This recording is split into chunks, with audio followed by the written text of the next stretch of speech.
साथियों नमस्कार। आज हम गणित 10वीं का नया चैप्टर शुरू करेंगे, जिस चैप्टर का नाम है त्रिकोणमिति के कुछ अनुप्रयोग। हम इस चैप्टर में कुछ ऐसे पॉइंट्स हैं जिसके बारे में जानना हमें जरूरी हो जाता है, क्योंकि बिना यह जाने हम इस चैप्टर को नहीं बना सकते। जब तक हम कुछ बेसिक्स को नहीं समझ पाते हैं तब तक हमें प्रश्न को बनाने में कठिनाई महसूस होती है। तो हमारे पास जो कुछ पॉइंट्स हैं, हम उस पॉइंट्स के बारे में जानेंगे। जैसे सबसे पहले हम जानेंगे अवनमन कोण क्या होता है, उन्नयन कोण क्या होता है और क्षैतिज स्तर क्या होता है। हमें इन तीन चीजों के बारे में जानना, ये तीन पॉइंट्स के बारे में जानना आवश्यक हो जाता है। जब तक हम इन तीन पॉइंट्स को नहीं समझेंगे तब तक हमें क्वेश्चन को बनाने में कठिनाई होगी, क्वेश्चन को हम समझ नहीं पाएंगे। तब सबसे पहले जब हम बात करते हैं कि ये क्षैतिज स्तर, उन्नयन कोण और अवनमन कोण होता क्या है। मान लीजिए कि एक व्यक्ति यहां, एक आदमी मान लीजिए ये खड़ा है, ये क्या है, ये एक आदमी है। अब यह एक आदमी यहां है, मान लीजिए यहां क्या है, ये एक मीनार है। यह एक मीनार है। तो ये जो यहां देखिए, जब ये व्यक्ति सीधा खड़ा है तो यहां मान लेते हैं ये आदमी का क्या है, यहां आंख है। तो ये आदमी जब इस मीनार की ऊंचाई को देखेगा, जब यह व्यक्ति इसको जब देखेगा, इस ऊंचाई को जब देखेगा, और इस व्यक्ति के आंख के जब ये सामने की दिशा होगी, ये आंख के सामने की दिशा जो है ये कहलाती है क्षैतिज स्तर। आंख के सामने की जो दिशा होगी वो कहलाएगा क्षैतिज स्तर। जबकि आंख जिस वस्तु को देखेगा, आंख जिस वस्तु को देखेगा, यानी कि जब वस्तु ऊपर की ओर होगा, जब वस्तु ऊपर की ओर होगा तो हमारा आंख भी ऊपर की ओर देखेगा। यानी ऊपर की ओर जब हम वस्तु को देखते हैं, और जो क्षैतिज स्तर है, तो देखिए हमारा आंख किसको देख रहा, हमारा आंख देख रहा है इस वस्तु को। हम मान लेते हैं ये मीनार की ऊंचाई है, इस ऊंचाई पर मान लीजिए कि एक फूल का गमला है। हमने समझा कि इस मीनार के ऊपर यानी शिखर पर जो है, देखिए ये मीनार जो है ना, तो इस मीनार को, इसको हम बोलते हैं पाद बिंदु,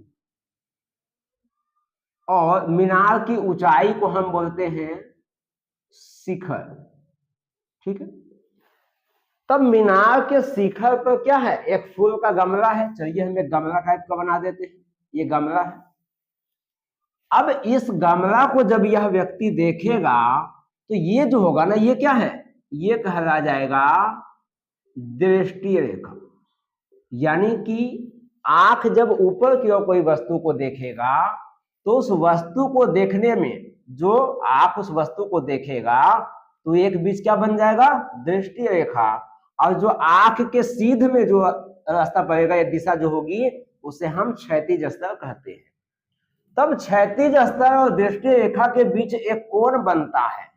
ये ध्यान रखना आवश्यक हो जाता है कि जब व्यक्ति का आंख ऊपर की ओर किसी वस्तु को देखता है तो दृष्टि रेखा और क्षैतिज स्तर के बीच का कोण बनता है, जिसे हम बोलते हैं उन्नयन कोण। ठीक है। अब हमने ये समझ लिया उन्नयन कोण क्या होता है। अब देखिए, जब यह व्यक्ति यहां खड़ा है तो ये धरती पर ही खड़ा होगा, और ये मीनार है तो ये भी धरती पर ही होगा। तो इस बिंदु को हम ऐसे मिला दिए, तो ये वाला जो बिंदु हुआ ये हमारा क्या हुआ, पाद बिंदु हुआ। ये हमने यहां से हमने क्या देखा कि जब कोई व्यक्ति है, व्यक्ति के आंख के सीध में कोई दिशा है, सामने की जो डायरेक्शन होगी वो क्षैतिज स्तर होगा। जब व्यक्ति आंख को ऊपर उठाकर किसी वस्तु को देखेगा तो ये बीच में क्या बनेगा, वस्तु और आंख के बीच में एक उन्नयन कोण बनेगा। यानी सबसे पहले क्षैतिज दृष्टि रेखा बनेगा, दृष्टि रेखा और ये सामने की क्षैतिज रेखा तो क्षैतिज रेखा और दृष्टि रेखा के बीच में क्या बना, देखिए क्षैतिज रेखा दृष्टि रेखा दोनों के बीच में जो कोण बनेगा वो बनेगा उन्नयन कोण। अब हम देखते हैं कि अवनमन कोण क्या होता है। हमने उन्नयन कोण को देख लिया।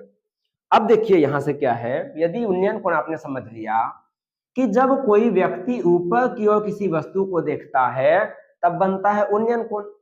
अब यदि वस्तु मीनार के ऊपर बैठा हो, मान लेते हैं कि यहाँ पर आदमी एक बैठा हुआ है और वह नीचे किसी फूल के गमले को या किसी मंदिर को, किसी भी वस्तु को देख रहा हो। यहां हम दूसरा फिगर बनाकर हम देखते हैं कि इसमें अवनमन कोण क्या होता है। अब हम मान लेते हैं मान लीजिए कि ये हमारा एक मीनार है, या फिर ऐसे हम करते हैं यह एक भवन हम मान लेते हैं। ये हमारा क्या है, एक भवन है। अब भवन के शिखर पर मान लेते हैं कि एक व्यक्ति खड़ा हुआ है यहां। अब यह व्यक्ति खड़ा है तो मान लीजिए कि यहां पर एक मंदिर है, मान लीजिए हमने मान लिया यहां क्या है, एक मंदिर है। अब यहां एक मंदिर है तो इस मंदिर के ऊपर मान लेते हैं झंडा लगा हुआ है। अब ये जो ऊपर में व्यक्ति है इस झंडा को देख रहा है, इस झंडा को, तो इस झंडा को जब देख रहा है तो इस व्यक्ति का आंख ये हो गया। अब इस आंख से आंख की सामने की दिशा, यानी कि ये क्या हो गया, ये हमारा हो गया क्षैतिज स्तर। और ये जो देख रहा है वस्तु को, तो ये वाली रेखा क्या हो गई, ये हमारा हो गया दृष्टि रेखा। अब अभी हमने बात किया था उन्नयन कोण वाले में कि जो कोण बनता है हमारा वो क्षैतिज स्तर और दृष्टि रेखा के बीच बनता है। यहां जो कोण बनेगा ये हमारा कहलाएगा अवनमन कोण। इसको याद रखना बहुत आसान है। देखिए नमन, नमन शब्द को हम लोग आमतौर पर यूज करते हैं, नमन करते हैं, किसी को प्रणाम करते हैं तो झुक कर करते हैं, यानी नम हो रही है हमारी आंखें। तो ये व्यक्ति क्या है, अपनी आंखों को नीचे की ओर झुका रहा, तभी तो इस वस्तु को देख पा रहा है। तो यानी कि ये जब नम हो, यानी कि नीचे की ओर जब देख रहा है तब क्या होगा, इसके सामने की एक जो क्षैतिज स्तर होगा और ये नीचे की ओर जो वस्तु देखेगा, इन दोनों के बीच यानी दृष्टि रेखा और क्षैतिज स्तर के बीच का जो कोण होगा वो हमारा हो जाएगा अवनमन कोण। अब देखिए ये मंदिर जो बना हुआ है तो ये तो धरती पर ही बना होगा, तब क्या होगा, इस वाले को हम यहां से मिला देते हैं। यहां से हमने मिला दिया, हमें क्या बन गया, हमें एक समकोण त्रिभुज बन गया। अब समकोण त्रिभुज हो गया, यहां से हमने क्या देख लिया, अवनमन कोण भी देख लिया, क्षैतिज स्तर भी देख लिया, दृष्टि रेखा भी देख लिया। हमें अवनमन कोण, उन्नयन कोण देखना था, क्षैतिज स्तर हमें पता चल गया यहीं से, ठीक है। अब यहां से देखिए क्या है, एक चीज और हम बात कर लेते हैं, एकांतर कोण की हम बात करते हैं, क्योंकि हमें इस प्रश्न में एकांतर कोण का भी यूज करना होगा। जब हमें अवनमन कोण दिया होगा तब हमेशा एकांतर कोण का यूज करना पड़ेगा। देखिए यहां से जैसे यहां दिया हुआ है, तो एक काम करते हैं, हम इसी को थोड़ा सा एक ग्राफ के माध्यम से हम दिखाते हैं। मेरे पास ये किस टाइप का ग्राफ है और ये दृष्टि रेखा है और ये यहाँ पर कोई आदमी है, कोई व्यक्ति यहाँ है, तो इन दोनों के बीच का एक कोण बना मान लीजिए 30 डिग्री का। तब हमें तो त्रिभुज से ना कुछ निकालना है, यहां से तो नहीं निकलेगा। तब एकांतर कोण क्या होता है, जब भी जेड शेप का आकार बनेगा, जब भी जेड शेप का आकार बनेगा, तो यदि ये वाला मान लीजिए थीटा है तो ये भी कोण थीटा होगा, ये कोण थीटा है तो ये भी कोण क्या होगा, थीटा होगा। तो यहां से देखिए ये अगर थीटा कोण है, देखिए जेड कैसे बन रहा है, 1 2 3, यानी कि इधर से जो ये हमारा कोण बनेगा ये कोण क्या हो जाएगा, थीटा हो जाएगा। तो हमें हमेशा इस बात का ध्यान रखिएगा, सबसे आसान यही है कि जब भी अवनमन कोण दिया हो तो जो जेड आकार बनेगा ना वही उस कोण के बराबर हो जाएगा। चलिए हम बाकी इसमें कुछ उदाहरण से हम देखते हैं, उदाहरण को हम लेते हैं, उससे हम बेहतर तरीके से समझेंगे। बच्चों आज हमारा पहला क्वेश्चन जो है त्रिकोणमिति के अनुप्रयोग में, इसमें कहा गया यदि 12 मीटर ऊंचे खंभे की छाया भूमि पर 4√3 मीटर लंबी बनती है तो हमें सूर्य का उन्नयन कोण ज्ञात करना है। सबसे पहले हम क्वेश्चन को समझते हैं जो ये कहा है। सबसे पहले देखिए, इस टाइप के क्वेश्चन में क्वेश्चन पढ़ने के बाद इसका ग्राफ बनाना है। तो यहां देखिए इसने क्या कहा, 12 मीटर ऊंचे खंभे। तो सबसे पहले हम मान लेते हैं कि यह एक खंभा है हमारा, जिसकी ऊंचाई कितनी है, 12 मीटर। इसने कहा 12 मीटर ऊंचे खंभे की छाया। अब इसकी छाया जो है, अब वो डिपेंड करता है, यदि प्रकाशीय वस्तु इधर है तो इसकी छाया इधर बनेगी, यदि प्रकाशीय वस्तु इधर है तो इसकी छाया इधर बनेगी। क्वेश्चन आगे देखते हैं। बोला ऊंचे खंभे की छाया भूमि पर 4√3 मीटर बनती है तो सूर्य का उन्नयन कोण, मतलब है कि या तो सूर्य को यदि हम इधर रखते हैं तो छाया इधर बनेगी, यदि सूर्य को हम इधर रखेंगे तो छाया इधर बनेगी।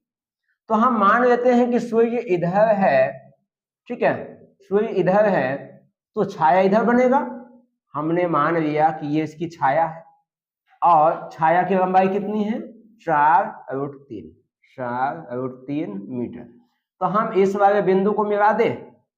इसको जब हमने मिला दिया तब इसने क्या कहा, लंबी बनती है तो हमें सूर्य का उन्नयन कोण ज्ञात करना है। तब इसका कोण को हमने मान लिया थीटा है, इसकी नाम हमने ए दे दिया, बी और इसका नाम सी दे दिया। हमें कोण ज्ञात करना है, ठीक है। हम यहां से मान लेते हैं, माना क्या हमने माना, ऊंचा खंभा। तो हम ऊंचा खंभा हमने किसे माना, ए बी को। लिखेंगे माना ए बी बराबर, ए बी का मान कितना है, 12 मीटर बराबर खंभे की ऊंचाई, खंभे की ऊंचाई तथा यहां हम लिख देते हैं BC कितना है, 4√3। BC बराबर 4√3 मीटर तथा कोण C क्या है हमारा, कोण C है थीटा। यानी कि हमें कोण थीटा ज्ञात करना है ना। तो त्रिकोणमिति के कुछ अनुपात था, त्रिकोणमितीय अनुपात, जिसमें हम जानते थे कि tan थीटा बराबर क्या होता है। एक काम करते हैं, त्रिभुज ABC है ना, तो हम यहां लिख देते हैं त्रिभुज, समकोण त्रिभुज, क्योंकि हमारा ये समकोण त्रिभुज है। समकोण त्रिभुज ACB में, जब हम समकोण त्रिभुज ACB की जब हम बात करते हैं तब देखिए हम क्या जानते हैं, tan थीटा बराबर P बटा B, जहां P क्या है, P हमारा AB है और B क्या है, BC है। तब यहां से आ गया tan थीटा बराबर AB का मान कितना है, 12 मीटर और BC का मान क्या है, 4√3 मीटर। तो देखिए 4 से इसको काटेंगे तो 3 आएगा और मीटर से मीटर खत्म हो गया। तब यहां से आ गया tan थीटा बराबर 3/√3 आया।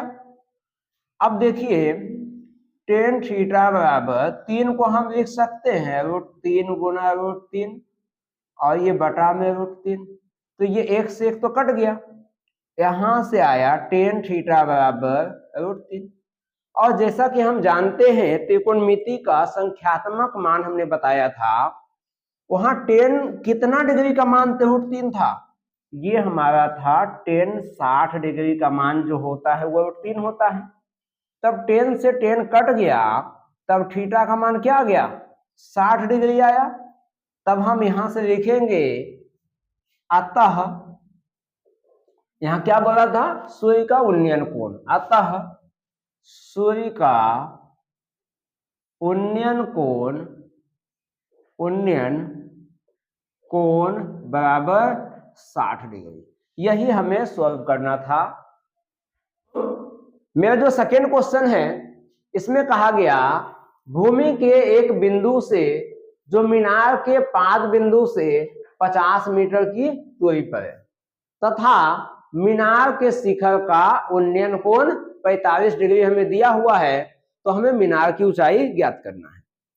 तो हमें देखिए क्या कहा गया, हमें कहा गया भूमि के एक बिंदु से, चलिए हम मान लेते हैं कि भूमि का एक बिंदु ये है, बोला गया जो मीनार के पाद बिंदु, चलिए हम मान लेते हैं कि इधर एक मीनार दिया हुआ है, तो बोला कि मीनार के पाद बिंदु से 50 मीटर की दूरी पर है।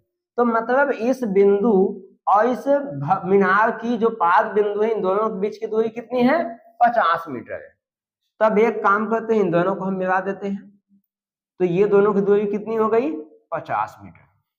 अब आगे कहा गया तथा मीनार के शिखर का उन्नयन कोण कितना है, 45, यानी कि शिखर और इस बिंदु के बीच का जो कोण बन रहा है वो कितने का है, 45 डिग्री हमें दिया हुआ है।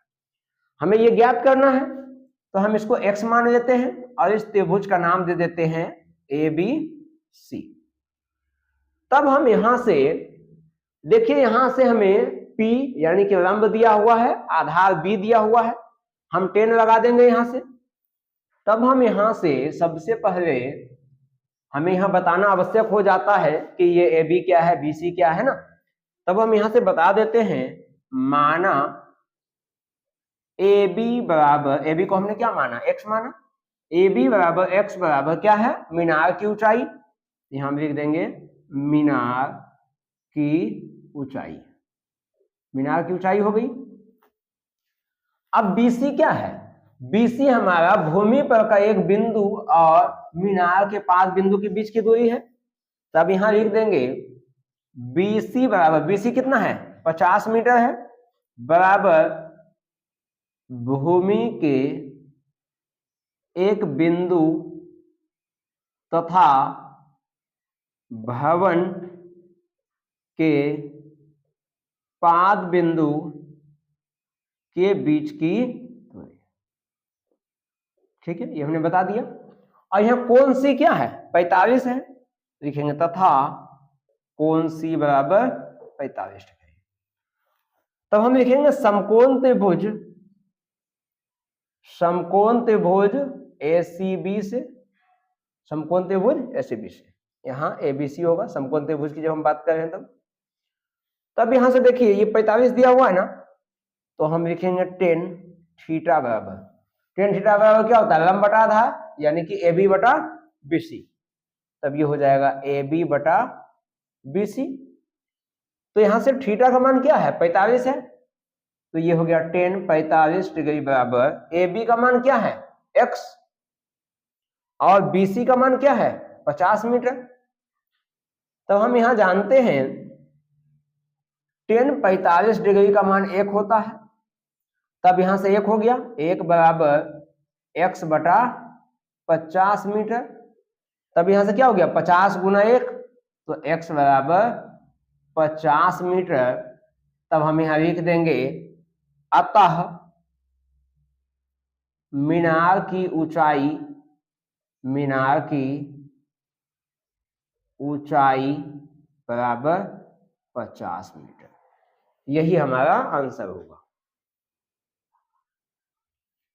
साथियों, हमारा तीसरा क्वेश्चन है जिसमें कहा गया है सर्कस का एक कलाकार एक 20 मीटर लंबी डोर पर चढ़ रहा है जो अच्छी तरह से तनी हुई है और भूमि पर सीधे लंबे खंभे के शिखर से बंधा हुआ है। मतलब कहा गया कि एक सीधा लंबा खंभा है, देखिए हम एक खंभा लेते हैं, मान लेते हैं कि ये हमारा सीधा लंबा खंभा है।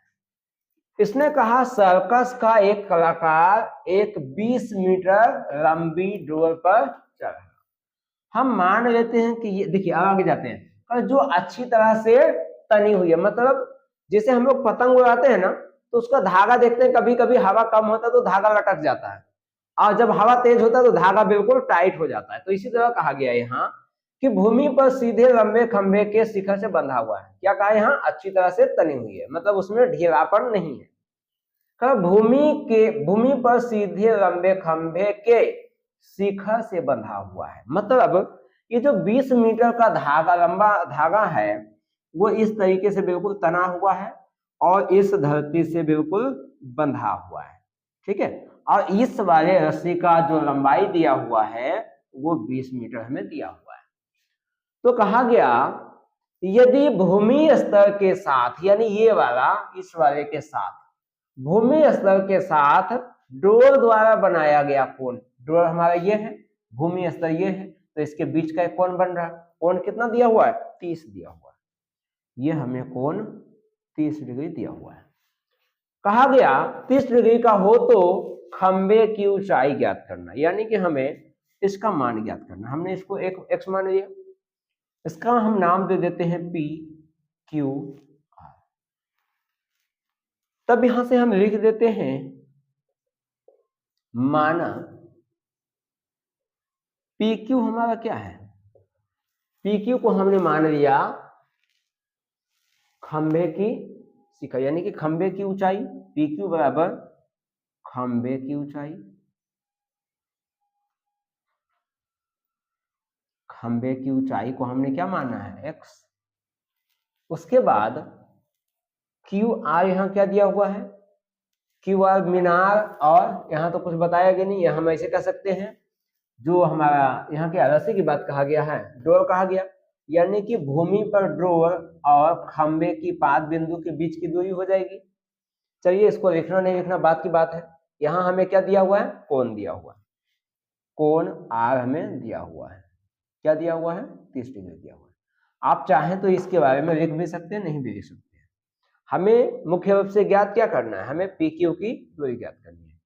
ये एक समकोण त्रिभुज है, तब हम यहां से लिखेंगे समकोण त्रिभुज, समकोण त्रिभुज पी क्यू आर हम लेते हैं, पी क्यू आर में। देखिए ये P हमें दिया हुआ है और H दिया हुआ है, B तो हमें नहीं दिया हुआ है। तो P बटा H किसका होता है? साइन का। तो हम यहां से लिखेंगे साइन थीटा बराबर P का मान क्या है? PQ, और H का मान क्या है? PR।